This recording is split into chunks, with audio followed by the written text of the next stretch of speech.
Mo kay Lawrence bumili ng cake kay Carl tsaka kay ano, tag-isa sila. Maggi, happy birthday Maggi, happy birthday Carlota. Carlota rin. Hello sir. Sige. At least nakarating din. Okay po. Stroke si sir. Mga disgrasya sa motor.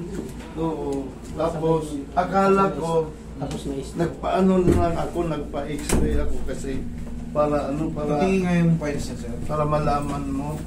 Sige sir. Kasi akala ko, kumbaga serious ako ba dito.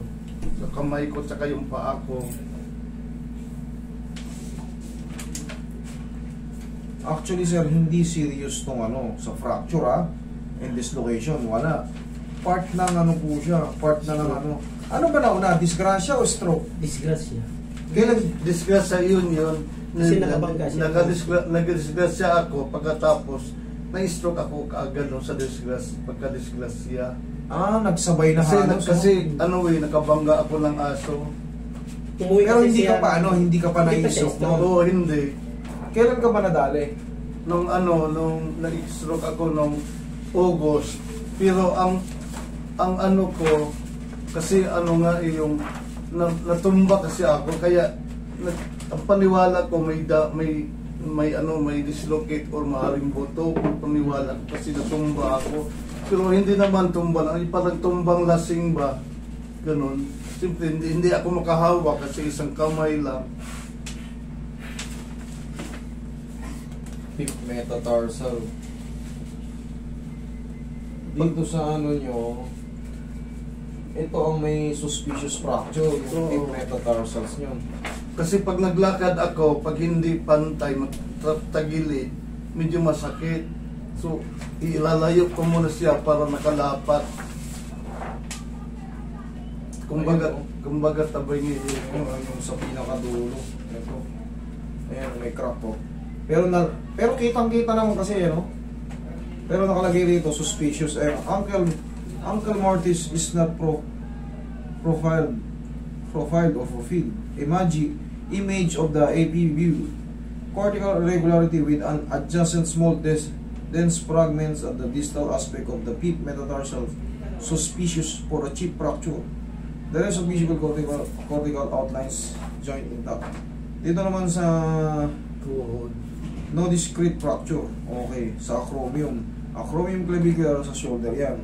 Okay, ngayon, dito sa tuhod mo, ito yung sa tuhod, binabanggit natin. Narrowing of the medial and lateral tibiofemoral joint space. Arthritis naman itong bumira sa inyo. Tapos sir, masakit yung nagtaka kasi ako kasi parang pakiramdam ko parang bukol yung kahit tagilid ako ikano ko kapa ako dito masakit. Hindi naman sa masakit, walang pero naramdaman ko na parang bukol siya kung ipatong ko to parang may matigas dito na itong dulo na bukol. Ngayon nag-alala ako kasi baka nga yung may fracture ba or base dito sa x-ray mo, narrowing siya. Ang nangyari, yung tibiofemoral nagdikit. Yun ang ibig sabihin ng narrowing. Ngayon, ang masisira ron, yung tinatawag na meniscus o meniscal. Meniscus, yun yung part ng tuhod. Yun ang nakaka-apekto sa tuhod nyo ngayon. Pero dyan, part ng stroke. August kayo? August, last year ako na. Last year pa? Pero ang kala ko ito ang yung ano ba yun dito? Hindi dislocate ako. Hindi akala ko dislocate ako kasi yung namanhid na, nawala na ng lakas. Oo, tsaka napapansin ko ngayon parang pasakit ang pasakit. Yan mawawala yung pain. Pero po yung tinatawag na stroke, last year pa pala August, ang taon na kayo mahigit. Hanggang 6 months lang po yung duration. Kala ko ngayong August lang, kaya excited akong kasi magkakaroon pa ng changes yan. Pero pagka kayo ay 1 taon na mahigit, baka permanent na po yung sa kamay. Yung kung may pain man doon sa tuhod nyo, yan, ma-adjust ko yan. Yung pain dyan, ma-adjust ko yan. Kung may pain man kayo sa ibang part ng katawan, ma-adjust yun. Hindi ba to ano yung ang taga nakita ko kasi sa mga video mo ba na parang ano yung Frozen shoulder. parang nilalagyan siya ng ano para mapaangat ng konti. Kasi tingin ko parang ano yata bagsak yung kamay ko. Lahat po ng mga nai-stroke, kunyari kanan or kaliwa, sa inyo kanan, lumulundo po yung ano, bakit? Yung muscle nagiging unhealthy. Lumulundo siya, yung deltoid muscle nyo, nawawala. Kasi wala nang ano eh. Walang exercise. Wala na, hindi mo na mailip. Hindi mo magamit. Maano ko, maangat ko naman siya. Tapos yung ito, ganyan, maano ko naman. Wala na pong activity. Ikaw, tutulungan mo itong kaliwa. Oo, Ganon. oo. Pero yung activity na ginagawa natin, kunyari, naghuhugas ng plato, Oo. nagsasangkot siya ng mga ano, yan, mga activity yan, ganyan. Pero yan, kung tutulungan nyo na, ganyan-ganyan, tapos, hindi na po yan activity. Kumbaga, exercising na yan, yung ginagawa nyo para matulungan ng ano. Pero yung talagang normal na, kunyari, pag kahit 5 grams or half kilo para mag-recover yung mga muscle. Tatamlay kasi yung muscle yan pagka hindi na natin nagagamit. Pero yung masasakit yan, maayos pa natin. Ito, actually sir, hindi pa gano siyang ano, hindi pa siya ganong laglag. Oo. Meron pa, ayan o, meron pa. Oo. Kasi isang taon pa lang, isang taon at Oo, isang isang buwan, taon, oo. mura-mura. Pero pag ito, hindi mo na, kasi iaangat ko rin to. Oo. Pag hindi mo to nagagamit, lulundo po ng kusa yan. Ibig sabihin, exercise, ganon. Ganyan-ganyan ninyo. Oo. Sige nga, ikaw galawin mo. Ay, Sige. magagalaw ko to. Yan, sige, pilit mo. Yan, yan. Sa umaga. Oo. Yan, Tapos kailangan mataas. talaga meron pa siyang movement. Oo. Kasi pag nasanay na kayo, nakaparang matamlay yan, nakaganito lang, Tuloy yun. tuloy-tuloy na ang paghina ng mga muscle kasi wala nang, di na na-flex eh. Hindi na namumove, wala nang flexes, wala nang ano. Hindi magde-develop yung muscle nang walang movement, matutuyo siya. Ganun ang mangyayari, kaya kalang feeling mo laglag, parang feeling mo mahina o parang ano, pero na-adjust pa ito. Pero ito, dito sa mga daliri, depende kasi yan kung anong tumama sa inyong stroke. Meron tayong tinatawag na ischemic, Ano ako, yung ischemic. ischemic white matter, Oo. Hindi ko lang nadala ang ano kasi. tsaka yung non-ischemic, tsaka yung tinatawag na hemorrhagic. Pag ischemic ka, pangkaraniwan, meron talagang tinatawag na mga ability na mawawala. Katulad dito, ability to raise your hand. Yung mga ano, yung iba naman, ability to talk. Mawawala yung ability to talk. Pero pangkaraniwan talaga, nasa na yung stroke. Kamay at paa, apektado. Hindi ako, inintay ko munang ano, makarating ako bago ko ipagpatuloy yung ano, yung activity ko ba, yung exercise kasi hindi ko kasi alam na nakakasama na pala yun. Alin pong nakakasama? Yung ano, yung maglalakad ako na exercise na maglalakad, saka yung, kasi pag nakahiga ako, ini-exercise ko yung kamay ko, inaangat ko, kasi pag... Hindi po nakakasama ang paglalakad. Lalo pag bibilad sa araw, mas makakaganda yon para lumabas pa yung mga cholesterol nyo. Ang nakaka-stroke po kasi sa tao, high blood pressure, cholesterol, diabetic. Pag yan ang combination tapos na-stress kayo, pagod kayo, puyat kayo, pag yan ang combination, maaari pong maputukan kayo ng mga brain nerves. Yan na po yung tinatawag natin stroke.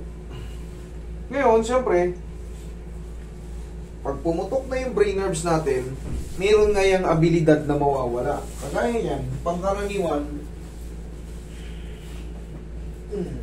ayaw na nung mabukas ng kamay, yan na po yung abilidad na nawala. Dahil ischemic kayo. Pero kung yung mga mild lang na stroke, non-ischemic, kaya pa lang gamot yung mga malilit na ano eh, malilit na blood clot. Ay, ano lang dito, kasi...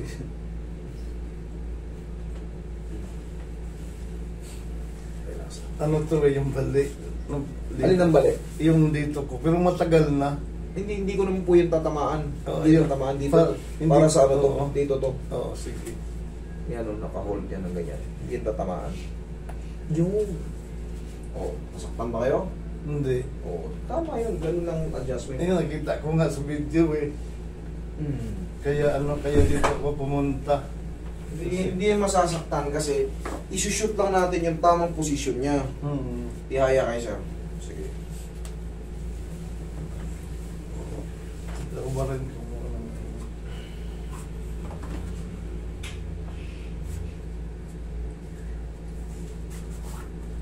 Sige, ihaya.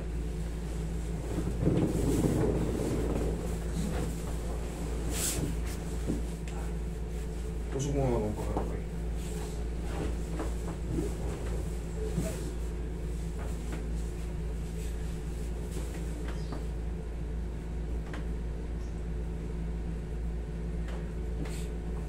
Ano pala yung isang kamay ko, yung ay paa.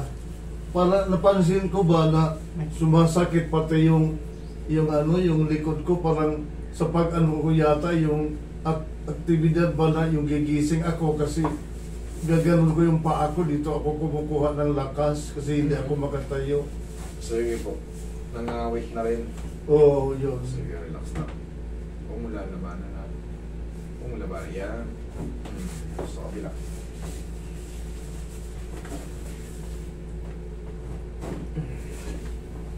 Ang gagawin nyo, sir, tama yung ginagawa nyo eh. Yung naglalakad kayo. Oo. Tama yun, hindi yun masama. Hindi naman kayo mabilis maglakad. Nasisinagan kayo ng araw o may cane kayo. Tapos, kahit pa paano, yan, hawakan nyo yung cane nyo. Tapos ito yung mahina, yung kanan. Oo. Ganyan-ganyan yun yan hanggang sa lumuwag. Yung kamay. Oo, hanggang sa lumuwag. Oo. Nakashoot Ayun. naman na ngayon yan eh. Naka-adjust na yan eh. Dito, gaya nito, maano ko to, maaangat ko. Sige, sige. Ayun, Sige. Sige. Ituhid ko muna kasi mga ngawit. Itong kaliwa. Ipasok nyo muna sa isip nyo, aangat ko yung kamay ko, aangat ko yung kamay nyo. Aangat ko yung kamay ko. Iganon mo, sige. Isipin mo, aangat mo yung kamay mo, aangat mo. Sige, aangat. Angat mo yung kamay, angat. Angat. Sige, angat. Sige pa, angat, angat. Sige pa. Angat. Yan. Ayun, Ganito kasi yan, pag pumasok sa isip mo, naiangat mo, kasi brain control tayo. Oo. Aangat yan, pero pagka hindi ka tinuruan, titigas yan. Yun nga iniisip ko eh, kasi mga video, pinanood ko lahat, kaya nakakuha ako ng Technique. kumbaga technique sa Ayun po, salamat po sa panunod. Higa pong patagilid, sir. Ganun ang kailangan natin, ibabaon nyo sa isip nyo yung gagawin nyo. Kasi yun nga, brain control tayo. Ngayon, ang brain ang na-damage, ipapaalala mo sa sarili mo, iaangat ko yung paa ko, angat ko yung paa ko, angat ko yung paa ko, angat ko. Unti-unti yan. Pero siyempre, pag normal pa lang yung walk mo, wala. Siyempre, yung mga normal, kaya kong yan, kaya kong laruin. Pero tayo kasi, yung mga na-stroke, nagkakaroon pa ng penetration yan, parang naninigas. Kapatid ko dito rin naman minsan. Ano pong kaso ng kapatid nyo? Hindi niya maigalaw yung... Hindi niya Frozen shoulder? Oo. O ngayon, Yung mga ganyan, hindi niya... kumusta na siya? Magaling na. Kasalanan niya yun, pumunta siya rito eh. Okay, relax. Kaya Ito para sa balak sabi niya. niya, dalhin mo doon. Kabilang side. Bakit? Kasi, pinatagal nyo pa ng 1 taon. Malayo kasi ito umuwi. Batangas. Mas maganda kasi i-therapy yung bago pa para makitaan nyo talaga ng changes. Ako yung therapy, kaso lang ako na phobia kasi laging yung karayo mong Relax lang. Ihaya ka ulit. Parang magka-phobia. Yung therapy, Yung dry needle. Unidil tapos doon kinonikta yung mga wire. Opo, siya shockwaving kayo ron. Ganon. Tense. Shockwave, yun ang mga kadalasang ginagawa. Sir, mas the best yun para sa mga stroke. Para mabuhay yung mga nerve nyo. Ayun nga ang sabi. Yun po talaga masasaktan kayo ng konti. Pero siyempre, hindi kayo sanay kasi hindi nyo naman dinadanas yun noon. Pero pagdating ng panahon na katulad to, na-stroke na kayo, pagdadaanan nyo po yun kasi nga namamatay yung mga katawan nyo. Katulad to, half body, semi-paralyzed. Hinahabol ng PT yun, tutusukan kayo ng karayom, doon ikukulit yung mga wire na may parang shockwave. Kukuryentehin kayo. Ngayon, na-trauma kayo sa ganon. Na-trauma na ako. Wala po talagang ano eh. Yun po ang standard procedure, international pero standard. yung massage security na yung indicate, hindi nasanay na ako niyan. Sir, sadya po talagang ginagawa yun. Ako hindi ko ginagawa yun kasi bawal naman talaga ako sa ganun. Pero alam ko yung standard procedure kasi sa tagal ko nagaganito pero hindi lang ako gumagamit ng ganun, ng shockwave kasi magkakaroon ng tinatawag na malpractice kasi hindi ako para sa ganun. May sinusunod po ako method kasi hindi ako PT. Yung sinasabi nyo na ano kayo, na trauma, ganun po talaga ang procedure ng PT. Minsan kasi tumatama sa sa ugat eh. Ugat po talaga yung patatamaan kasi ugat nga yung bubuhayin. Kukuryentehin kayo. Magugulat kayo. Yun po talaga ang tama, sir. Para mabuhay pa yung daluyan ng ugat. Relax lang. Nasasaktan kayo pag tinatamaan. Pero sir, hindi siguro na ipaliwanag sa na dun, yun talaga ang target. Para mabuhay yung mga daluyan pa ng... Pero kulang siya sa sa paliwanag. Hindi ba kagaya sa iyo na ini-encourage talaga sa Opo. sa tao. Kasi ako, maintindihan na ngayon. Kasi ako, di bali nang sabihan ako ng madaldal, vlogging to eh. Yung nga yung nga Vlog nakakatulong yung sinasabing daldal. Yung nga nakatulong nga sa tao. Yes, yung explanation mo. Pag wala kasing explanation, puro execution, hindi nyo magigets kasi hindi naman kayo ganito lahat ng trabaho eh. Kung pare-parehas tayo ng puro execution lang kasi naiintindihan nyo. Kayong mga walang knowledge about sa ganito, katulad mo, wala kang knowledge sa ngayon na trauma ka kasi hindi pinaliwanag sa'yo kasi pinapatamaan yung ugat. That is normal na patatamaan talaga kasi sinashockwave kayo, bubuhayin yung mga namamatay na nerves. Yun po So wait lang sir Inhale. Exhale. Ito naman, yung mga ganito, pang-decompress sa lahat ng mga disc. Para yung mga spinal nerve nyo, walang maipit. Malaking benefit yan para sa mga, para hindi kayo second stroke. Okay naman? Sige po. Medyo nakaginhawan ako ng konti dito eh. Kasi ito talaga ang problema ko. Mula nung yung tumunog. Ganitohin nyo ngayon. Hindi na Gantay mo. Sige, sige. Yan. Sige lang. At least may movement. Okay. Wala namang masakit, kaya naman. Hindi masakit. Wala na nga ang sakit mula nang kanina tumunog. Okay, salamat. Ngayon wala na, di na Sige lang tayo, magdire-diretso ko ng bilad sa araw. Sumandal ka sa pader sa umaga para hindi ka matumba. Yung cane mo, iabang mo lang dyan sa harap. Sumandal ka sa pader para ka naglalaro-laro. O nga pala, pwede ako maglalakad kasi pwede ka maglakad. Sinikap ko na magdala pa rin ako ng sungkot kasi baka matumba ako. Sinikap ko maglakad na walang Ang problema ko, yung ito yan, ayan hindi siya pantay.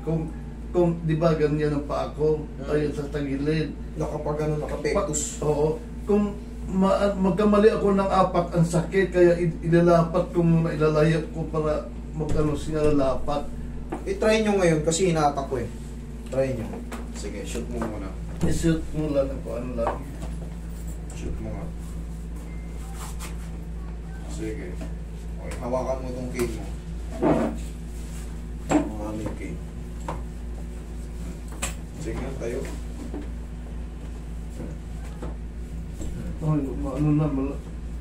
Maluag na, magaan na. Thank you so much.